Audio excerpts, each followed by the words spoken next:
ഇന്ന് നമുക്കൊരു സിമ്പിളായിട്ടുള്ള ഒരു ജേണൽ ചെയ്ത് നോക്കിയാലോ. അപ്പം ആദ്യം തന്നെ ജേണലിംഗ് ബുക്ക് എടുത്തു. ഒരു പാറ്റേൺ പേപ്പറാണ് ഞാൻ ഒട്ടിച്ചു കൊടുക്കുന്നത്. പാറ്റേൺ പേപ്പർ ഒട്ടിച്ചതിന് ശേഷം അതിൻ്റെ എക്സസ് പോർഷൻസൊക്കെ ഞാൻ കട്ട് ചെയ്ത് കളഞ്ഞു.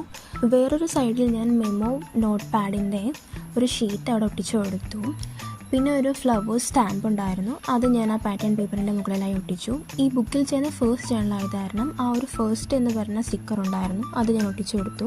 സൈഡിലായിട്ട് വാഷി ടേപ്പും കുറച്ച് സ്റ്റിക്കേഴ്സും കൂടെ കൊടുത്തു. ആൻഡ് ആ ഒരു മെമ്മോ പാഡിൽ ഞാൻ ചെറിയൊരു നോട്ട് എഴുതി കൊടുത്തു.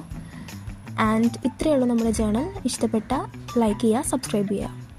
ഇന്ന് നമുക്കൊരു സിമ്പിളായിട്ടുള്ള ഒരു ജേണൽ ചെയ്ത് നോക്കിയാലോ. അപ്പം ആദ്യം തന്നെ ജേണലിംഗ് ബുക്ക് എടുത്തു. ഒരു പാറ്റേൺ പേപ്പറാണ് ഞാൻ ഒട്ടിച്ചു കൊടുക്കുന്നത്. പാറ്റേൺ പേപ്പർ ഒട്ടിച്ചതിന് ശേഷം അതിൻ്റെ എക്സസ് പോർഷൻസൊക്കെ ഞാൻ കട്ട് ചെയ്ത് കളഞ്ഞു. വേറൊരു സൈഡിൽ ഞാൻ മെമ്മോ നോട്ട് പാഡിൻ്റെ ഒരു ഷീറ്റ് അവിടെ ഒട്ടിച്ചു കൊടുത്തു. പിന്നെ ഒരു ഫ്ലവേഴ്സ് സ്റ്റാമ്പ് ഉണ്ടായിരുന്നു, അത് ഞാൻ ആ പാറ്റേൺ പേപ്പറിൻ്റെ മുകളിലായി ഒട്ടിച്ചു.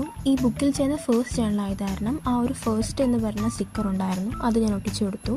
സൈഡിലായിട്ട് വാഷി ടേപ്പും കുറച്ച് സ്റ്റിക്കേഴ്സും കൂടെ കൊടുത്തു. ആൻഡ് ആ ഒരു മെമ്മോ പാഡിൽ ഞാൻ ചെറിയൊരു നോട്ട് എഴുതി കൊടുത്തു. ആൻഡ് ഇത്രയേ ഉള്ളൂ നമ്മുടെ ജേണൽ. ഇഷ്ടപ്പെട്ട ലൈക്ക് ചെയ്യുക, സബ്സ്ക്രൈബ് ചെയ്യുക.